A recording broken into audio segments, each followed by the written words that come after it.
Hello everyone, I welcome you all at Job Grade, one stop solution for UPSC Civil Services Preparation. Students, आज हम बात करने वाले हैं एक ऐसे गौरवान्वित कर देने वाले क्षण, ऐसे पल की, ऐसे दिन की जिसने पूरे भारतवर्ष को, हर एक भारतीय को गर्व महसूस करने के लिए मजबूर कर दिया। जी हाँ, 18 मई 1974 का वो दिन जिस दिन भारत ने पहला परमाणु परीक्षण कर दुनिया को यह बता दिया कि हम किसी से कम नहीं। भारत पहला वह नॉन P5 मेंबर था यूनाइटेड नेशन सिक्योरिटी काउंसिल का परमानेंट मेंबर ना होते हुए भी परमाणु परीक्षण करने की हिम्मत करने वाला इंदिरा गांधी के काल का वह भारत था जब भारत ने पोखरण में, राजस्थान के पोखरण में परीक्षण कर दुनिया को बता दिया कि हम किसी से कम नहीं। और नाम देखिए क्या रखा, स्माइलिंग बुद्धा। जी हाँ, आज हम बात करेंगे ऐसे विषय की, ऐसे टॉपिक की जो कि हमें हमारी साइंस एंड टेक्नोलॉजी, हमारी न्यूक्लियर टेक्नोलॉजी, हमारे भारत के गौरव को दर्शाता है, भारत की साइंटिस्टों की मेहनत को दर्शाता है कि कैसे हमने न्यूक्लियर टेक्नोलॉजी में अपना कदम रखा और दुनिया को बताया कि प्लूटोनियम को एज अ फ्यूल यूज कर भारत के किसी रेगिस्तान में चुपचाप शांति से कोवर्ट ऑपरेशन करते हुए, जिस ऑपरेशन का नाम रखा गया स्माइलिंग बुद्धा, हम न्यूक्लियर टेक्नोलॉजी टेस्ट कर सकते हैं। उसके बाद हम पर कुछ प्रतिबंध भी लगाए गए, लेकिन इंदिरा गांधी के काल के भारत को उससे फर्क नहीं पड़ता था क्योंकि वह आयरन लेडी के नाम से जानी जाती थी। जी हाँ, इस तरीके से फैसले लेने वाली वह प्रधानमंत्री जिसके काल में हमने भारत की साइंस एंड टेक्नोलॉजी को इस मुकाम पर ले जाकर खड़ा कर दिया जहां हमारे पड़ोसी देश चाइना, जो कि 1962 में ऑलरेडी न्यूक्लियर टेस्ट कर चुका था, तो हमारी मजबूरी बन गई थी कि हम भी इस डायरेक्शन में आगे बढ़े, इस टेक्नोलॉजी में आगे बढ़े और रेडी रहे फ्यूचर में किसी भी डेवलपमेंट की। हमारा इनिशियल जो स्टेटमेंट था, इनिशियली ये मानना क्या था, हमारा मानना कुछ भी हो, लेकिन वर्ल्ड को हमारा ये बताना था कि हमने न्यूक्लियर टेस्ट किया है लेकिन न्यूक्लियर वेपन नहीं बनाएंगे, अभी सिर्फ पीसफुल यूज के लिए इसको हम टेस्टिंग कर रहे हैं ताकि न्यूक्लियर कैपेबिलिटीज को हम यूज कर सके, उसके किस तरीके से उसको हैंडल करना है, अपने आप को टेस्ट कर सके, क्या हम न्यूक्लियर टेक्नोलॉजी को एनहांस करके हम यूज कर सकते हैं डेली लाइफ में, रेगुलर लाइफ में, जस्ट लाइक इलेक्ट्रिसिटी क्रिएशन में, ठीक है, एनर्जी क्रिएशन में। चलिए स्टार्ट करते हैं। India's first nuclear test that is Operation Smiling Buddha. Date मैंने आपको बता दी, 18 मई 1974 को पहला ऑपरेशन। भारत ने 2 बार न्यूक्लियर टेस्ट किए हैं, दोनों बार ही कोवर्ट ऑपरेशन के तहत ये चीज हुई है। पहली बार हुआ था 1974 में, यूएस इंटेलिजेंस के डॉक्यूमेंट्स में इसको हैप्पी कृष्णा नाम से भी जाना जाता है। याद रखिएगा माय डियर स्टूडेंट्स, एग्जामिनेशन में कहीं आपको ये देखने को मिल जाए, स्टेटमेंट्स में मिल सकता है, क्योंकि यूपीएससी सिविल सर्विसेज में इस तरीके से वन लाइनर नहीं आते, लेकिन कहीं मल्टीपल चॉइस स्टेटमेंट्स में, 2-3 स्टेटमेंट में एक पोर्शन ही आ जाए कि operation named happy Krishna in US intelligence documents was conducted in particular date and plutonium was used as a fuel, it was conducted in some other place, लिख दे पोखरण की जगह, तो उन स्टेटमेंट में से क्या करेक्ट है क्या नहीं वो आपके क्वेश्चन में। अच्छा, लोकेशन मैंने आपको ऑलरेडी बता दी, पोखरण टेस्ट रेंज राजस्थान में। इंडिया न्यूक्लियर वेपन टेस्ट करने वाला पहला ऐसा देश बना था जो कि P5 से अलग था, यानी कि 5 permanent member United nation security council के, उनके अलावा पहले करने वाला। और देखिए नॉन वेस्टर्न तो पहला था ही न्यूक्लियर टेक्नोलॉजी में, इस तरीके से।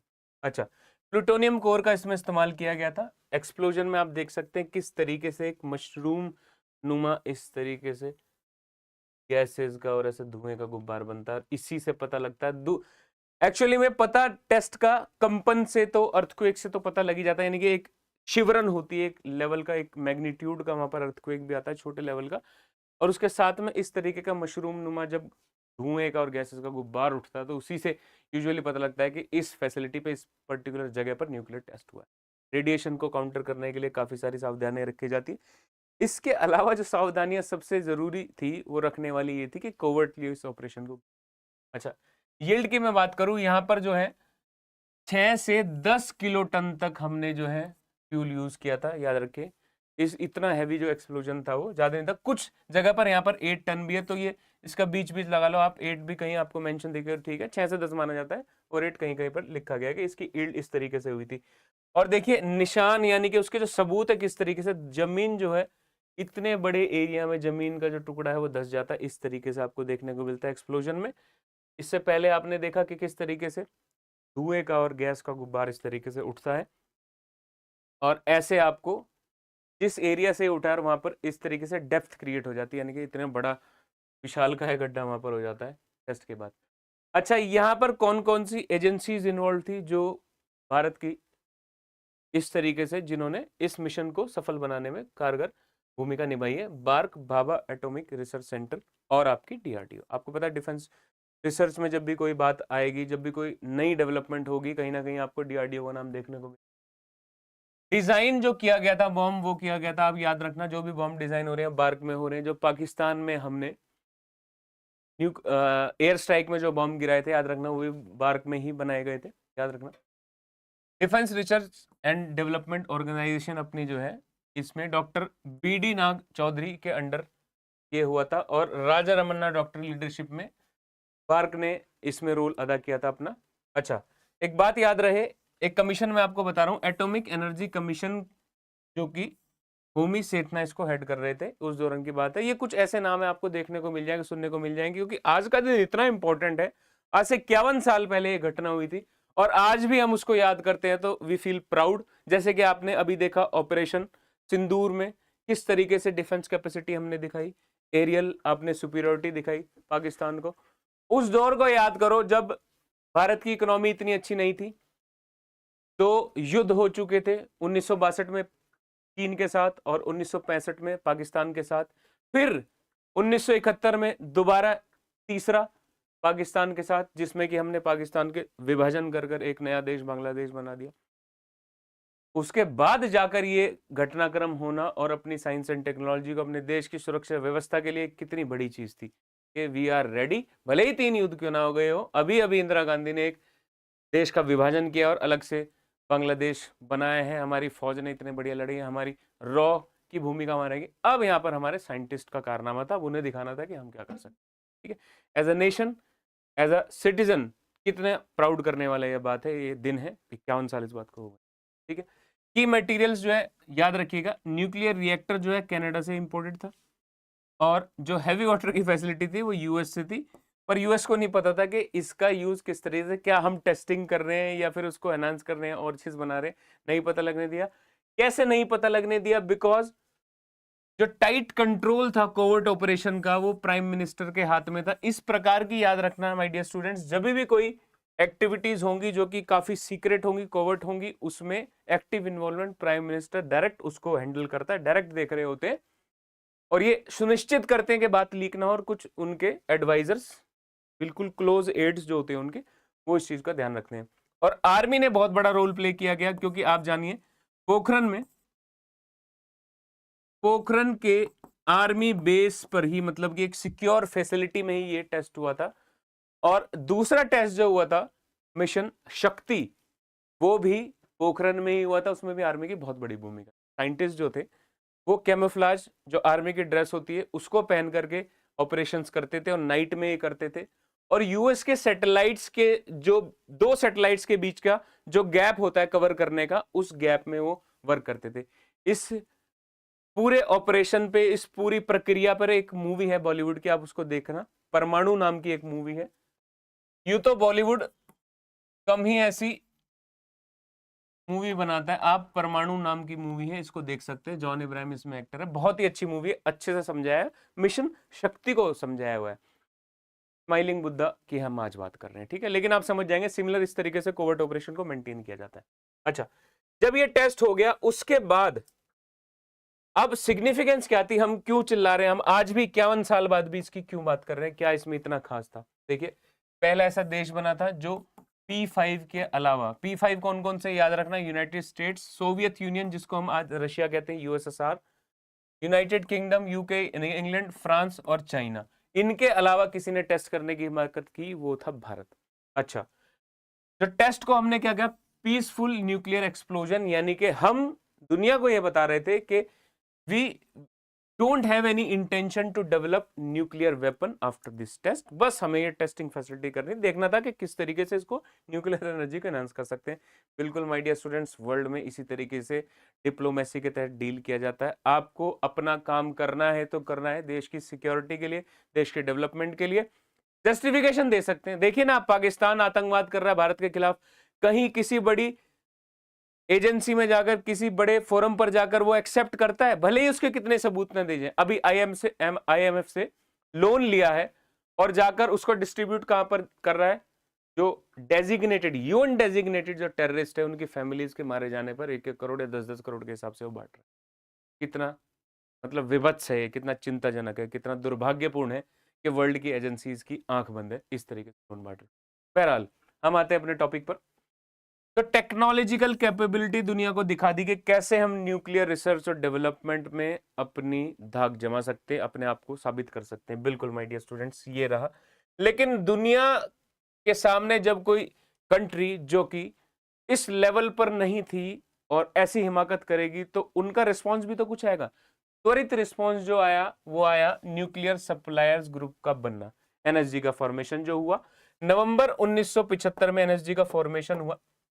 NSG न्यूक्लियर सप्लायर्स ग्रुप, यानी कि जो P5 कंट्रीज थी, जो परमानेंट मेंबर्स थे यूनाइटेड नेशन सिक्योरिटी काउंसिल के, वो घबरा गए कि किस तरीके से ऐसे कोई भी कंट्री उठकर आकर न्यूक्लियर टेस्ट कर लेगी, न्यूक्लियर फैसिलिटी कर लेगी, वो वेपन अगर न्यूक्लियर वेपन अगर वो बना लेगी, तो यानी कि उसके पास नेगोशिएशन करने के लिए, टेबल पर आने के लिए, यानी कि अपनी बात मनवाने के लिए मजबूत है ना। देखिए, जंग किस कंट्री की होने की संभावना कम रहती है? जो कि मजबूत है, जिसके पास डिफेंस का अच्छा बजट है, जिसके पास डिफेंस इक्विपमेंट है, जिसके पास डिफेंस टेक्नोलॉजी मजबूत है। क्या नेपाल किसी बड़ी कंट्री से लोहा लेने की कोशिश करेगा? नहीं करेगा। क्या भूटान हिमाकत करेगा कि पाकिस्तान को छेड़ दे? नहीं करेगा, भले ही हम उसके साथ में, लेकिन फिर वो खुद क्यों करेगा?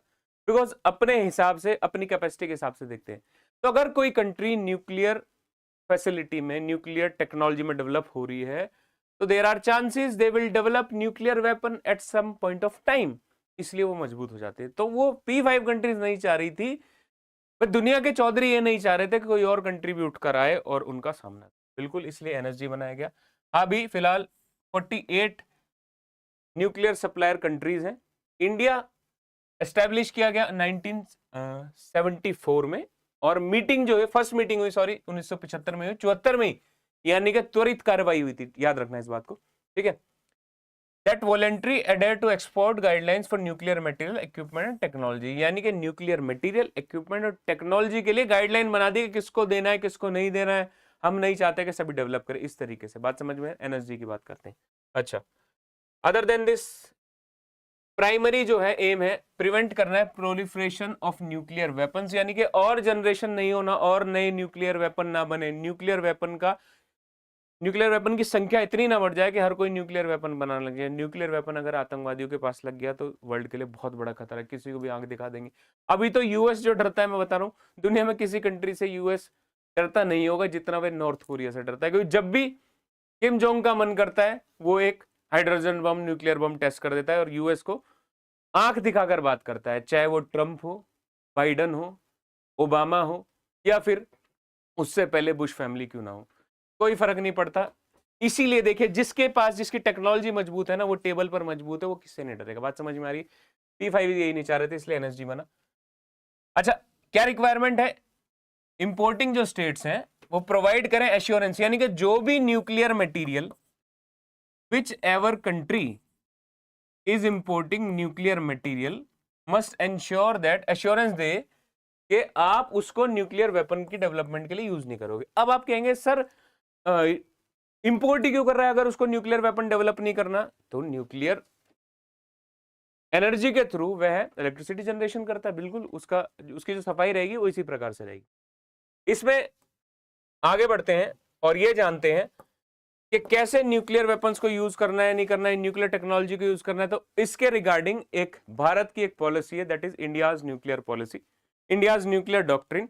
ये डिफाइन करता है कि किस तरीके से हम अपने न्यूक्लियर वेपन्स को यूज करेंगे। और नो फर्स्ट यूज पॉलिसी आपने सुना होगा, हेडलाइन इसकी यही है इंडियाज न्यूक्लियर डॉक्ट्रिन की, कि we will not use our nuclear arsenal at first case, यानी कि हम पहले यूज नहीं करेंगे। तो क्या करेंगे देख लेते हैं। न्यूक्लियर डॉक्ट्रिन जो है ये धरातल पर आई 2003 में, याद रखिएगा 2003 जनवरी 2003 में इसकी कंप्लीशन या ड्राफ्ट रेडी हो गया था। शुरुआत तो जब ही हो गई थी, हमने टेस्ट किया, धीरे धीरे चले कि किस तरीके से बनना है। जरूरत पड़ती है एक डॉक्ट्रिन की, यानी कि हमारे पास एक पॉलिसी होनी चाहिए कि युद्ध के समय में हमें दुनिया को बताना है, क्लियर करना है कि हमारे पास एक कागज है, हमारे खुद के कुछ set of rules and regulation है जिसका ध्यान में रखेंगे हम कि हम न्यूक्लियर वेपन्स का किस तरीके से यूज करेंगे, नहीं करेंगे।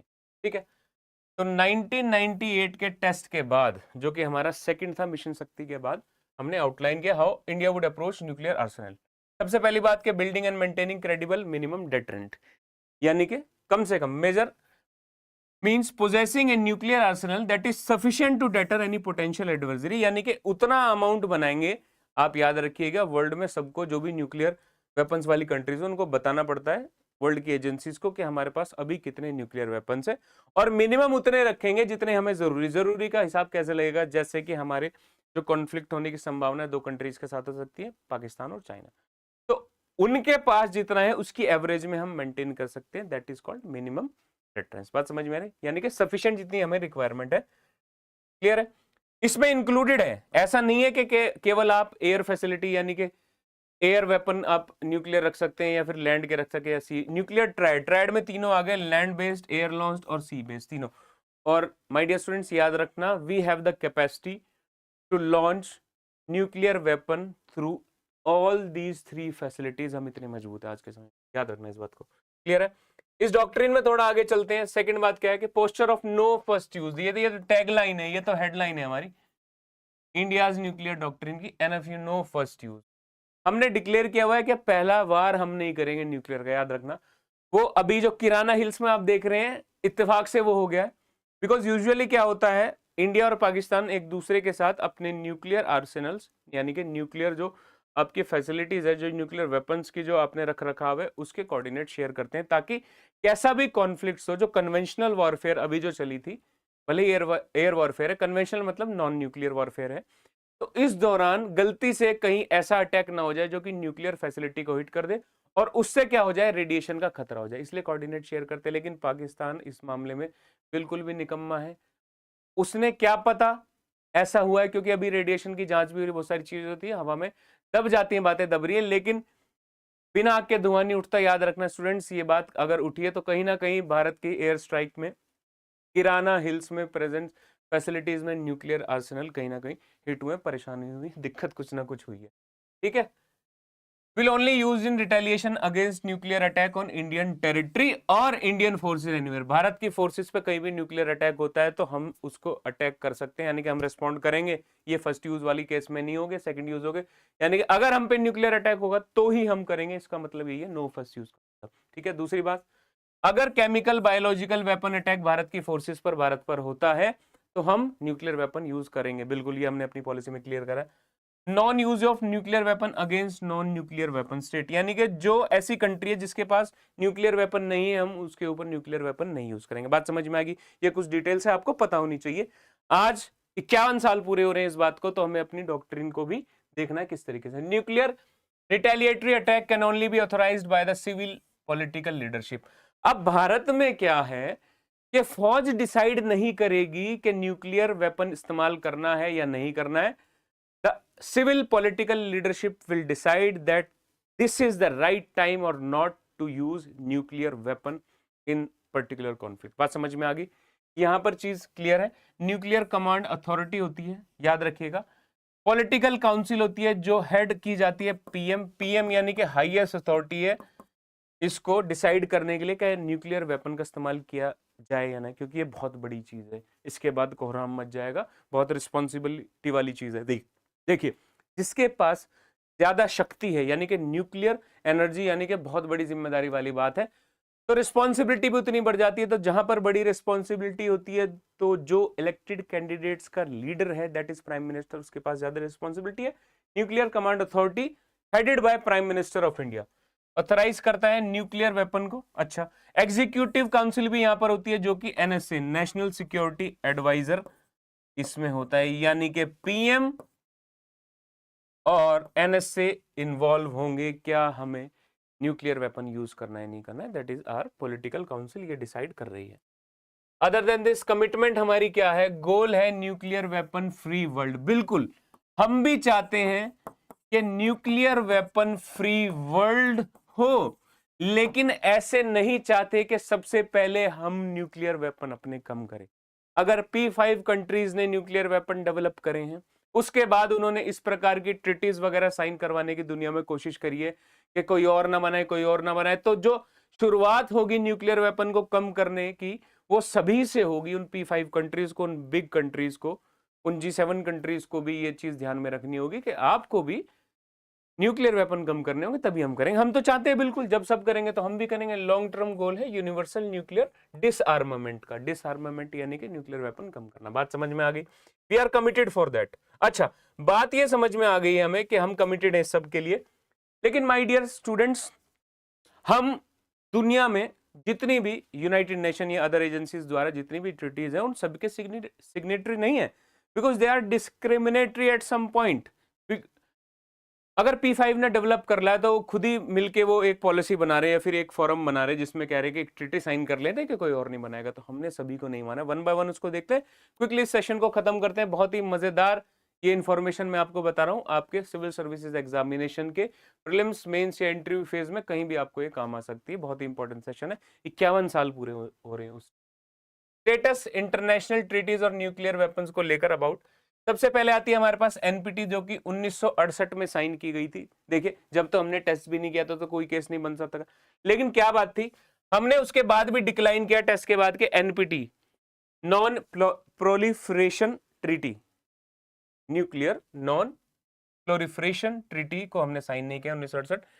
ये क्या कह रहा है भाई, इंडिया ने कहा है कि भाई डिस्क्रिमिनेटरी है, बिकॉज ये लेजिटिमाइज करता है क्या कि 1967 से पहले, दैट इज केवल P5 के पास न्यूक्लियर वेपन थे। ये बोल रहा है कि 1967 से पहले जिसके पास वेपन था उसके पास रहेंगे, अदर नेशन को एक्वायर करने के लिए अलाउ ही नहीं कर रहा है। कितना बड़ा डिस्क्रिमिनेशन है कि केवल क्या यूनाइटेड नेशन सिक्योरिटी काउंसिल के जो परमानेंट मेंबर है वही न्यूक्लियर वेपन रख सकते हैं, इसलिए हमने इसको साइन नहीं किया। 68 में बात हो गई, कहा कि 67 से तक जिसके पास 1967 के तक जिसके पास न्यूक्लियर वेपन हो चुके हैं वो रखिए, बाकी कोई और ना बनाए। ऐसा तो नहीं होता, बिल्कुल। India is against any type of discrimination at any forum from any organisation or union in the world. याद रखिएगा इस बात का, ठीक है। नॉन डिस्क्रिमिनेटरी होगा तभी हम इसको साइन करेंगे, बिल्कुल एडवोकेट करते हैं हम यूनिवर्सल और नॉन डिस्क्रिमिनेटरी किसी भी चीज को। एक और आता है CTBT, that is comprehensive nuclear test ban treaty 1996 में। जब तक हम दो हम न्यूक्लियर टेस्ट कर चुके हैं, ठीक है, 98 में भी कर चुके हैं और उससे पहले भी कर चुके हैं। बिल्कुल नहीं साइन किया CTBT। इसमें भी इसी प्रकार की कुछ डिस्क्रिमिनेटरी बातें हैं, तभी हमने साइन नहीं करा। देख लेते हैं फटाफट से इसको। इनिशियली हम चाहते थे कि हम इसको साइन करें, लेकिन डिस्क्रिमिनेशन के तहत, डिस्क्रिमिनेशन के कारण हमने इसको साइन नहीं करा। इनिशियल चाहते थे, डिस्कशन हुई, जब बाद में हमने अपना स्टांस जो है शिफ्ट किया और हमने कहा कि ये लिंक है बिल्कुल time bound framework for the complete elimination of nuclear weapon. नहीं लिंक है, यानी कि इसमें बिल्कुल टाइम बाउंड फॉर्मेशन है ही नहीं। नॉन प्रोलिफरेशन की बात कर रहे हैं, यानी कि आपको न्यूक्लियर आर्मामेंट अपना कम करना है, न्यूक्लियर आर्सेनल कम करना है, लेकिन उसमें फिक्स टाइम फ्रेम है ही नहीं। बाकी को आप बनाने नहीं दोगे। अपने वेपन कम कब करने हैं, कब धीरे धीरे आप डिस्ट्रॉय करोगे उनको, नलिफाई करोगे, डिफ्यूज करोगे, आपने बिल्कुल भी टाइम फ्रेम नहीं रखा। इसलिए, और ये भविष्य, ये फ्यूचर में दिखा भी कि वो अपने बढ़ाए जा रहे हैं और दूसरों को कह रहे थे कि करने नहीं देंगे। दैट इज P5 कंट्रीज में बात कर रहा हूं। ट्रीटी जो है वो बिल्कुल डिस्क्रिमिनेटरी थी, इसलिए हमने साइन नहीं किया। कारण क्या भैया, हमारे सिक्योरिटी कंसर्न्स भी है, हमारे एडवर्सरीज भी है, और फ्यूचर का विजन देखते हुए अगर कोई वॉर होती है तो उसके लिए हमारे पास न्यूक्लियर आर्सेनल होना चाहिए ताकि वॉर ना ही हो। बात समझ में आ रही है? जिसके पास न्यूक्लियर आर्सेनल है वो वॉर में, उसके ऊपर वार थोपी भी नहीं जा सकती क्योंकि दूसरी कंट्री को खतरा रहेगा। Next treaty is our TPNW, that is treaty of prohibition of nuclear weapon. ये थोड़ी सी नई ट्रीटी है 2017 की। भारत इसका भी मेंबर नहीं है। रीजन वही होगा, मैंने बता रहा हूं, जहां भी डिस्क्रिमिनेशन होगी भारत किसी भी डिस्क्रिमिनेशन का पार्ट नहीं बनेगा। इंडिया बिलीव्स दैट ये ट्रीटी है ये outside the established framework of the conference of डिसआर्मामेंट, यानी कि उस कॉन्फ्रेंस के बिल्कुल फ्रेम है, ढांचे के बारे। इस पर किस प्रकार की बात करते हैं कि भारत का हमेशा ट्रेडिशनल स्टांस जो रहा है न्यूक्लियर डिसआर्मामेंट का तो रहा है, लेकिन स्टेप बाय स्टेप होगा। ऐसा नहीं है कि नई न्यूक्लियर कंट्रीज को आप जल्दी से करवा दे, पुराना का धीरे धीरे ही तो करेंगे। न्यूक्लियर एनर्जी की तरफ शिफ्ट कर सकते हैं, उस पोलोनियम को, उस न्यूक्लियर फ्यूल को, यूरेनियम को हम यूज करेंगे, बिल्कुल न्यूक्लियर एनर्जी की तरफ जाएंगे, लेकिन वेपन को धीरे धीरे कम करेंगे। अगर बाकी सब करेंगे तो ही। बात समझ में आ गई my dear students. Last one is Wassenaar agreement 1996, जो कि भारत ने साइन किया हुआ है। अभी तक आपने देखे मोस्टली हमने साइन नहीं किया, लेकिन वेसनार एग्रीमेंट के हम सिग्नेटरी है। यहां पर बात क्या हो रही है, मल्टीलेटरल एक्सपोर्ट कंट्रोल रिजीम है, जो कि प्रमोट कर रहा है ट्रांसपेरेंसी और ग्रेटर रिस्पॉन्सिबिलिटी। बिल्कुल सबको पता होने चाहिए पर्टिकुलर कंट्री कौन सी कंट्री, क्या ईरान न्यूक्लियर फैसिलिटी बनाना चाह रहा है, तो सबको पता होना चाहिए ना भाई। जो भी कोई नई कंट्री कर रही है, सबको पता होना चाहिए न्यूक्लियर फ्यूल कहां से ले रहा है, किस प्रकार से यह कर रहा है। ईरान के पीछे लगा हुआ इजराइल ने न्यूक्लियर फैसिलिटी का जो है सिस्टम हैक कर कर उसको डिस्ट्रॉय करा, उसको बनने ही नहीं दे रहा है। बात समझ में आ रही है। सपोर्ट कौन कर रहा है, क्या रशिया उसको भेज रहा है या कोई और भेज रहा है ईरान को। बात समझ में आ रही। इन चीजों का आपको ध्यान में रखना होगा। Wassenaar agreement, we are signatory of the Wassenaar agreement. Membership reflect करती है कि हमारी जो ग्रोइंग इंटीग्रेशन है इंटरनेशनल एक्सपोर्ट कंट्रोल फ्रेमवर्क में, बिल्कुल वी वांट के कम हो न्यूक्लियर वेपन्स, पर इस तरीके से सब करें। अच्छा, commitment to preventing the proliferation of these items, is it clear to you my dear students. मैं फिर से आपको बता दूं, 51 साल पूरे हो रहे हैं, इस बात को आपको ध्यान रखना है कि we are signatory to only Wassenaar agreement, बाकी किसी एग्रीमेंट की सिग्नेटरी हम नहीं है, किसी भी ट्रीटी के हम सिग्नेटरी नहीं है। वी नो आर लिमिट्स, हम जानते हैं, we as a responsible country we know that how to use our nuclear arsenal, और हमारी न्यूक्लियर डॉक्ट्रिन भी यही कहती है कि कैसे हम नो फर्स्ट यूज पॉलिसी का ध्यान में रखते हुए कन्वेंशनल वॉरफेयर को ही करेंगे, कभी भी इस तरीके से नहीं करेंगे। किसी नॉन न्यूक्लियर कंट्री पर भी हम अटैक नहीं करने। माय डियर स्टूडेंट्स, आज के लिए इतना ही। इसी प्रकार की इंफॉर्मेटिव सेशन के लिए, इसी प्रकार की जागरूक जानकारी के लिए और यूपीएससी के लिए इंपॉर्टेंट जानकारी के लिए फॉलो कीजिए जॉब ग्रेड आईएएस चैनल को। आज के लिए इतना ही, धन्यवाद, थैंक यू सो मच।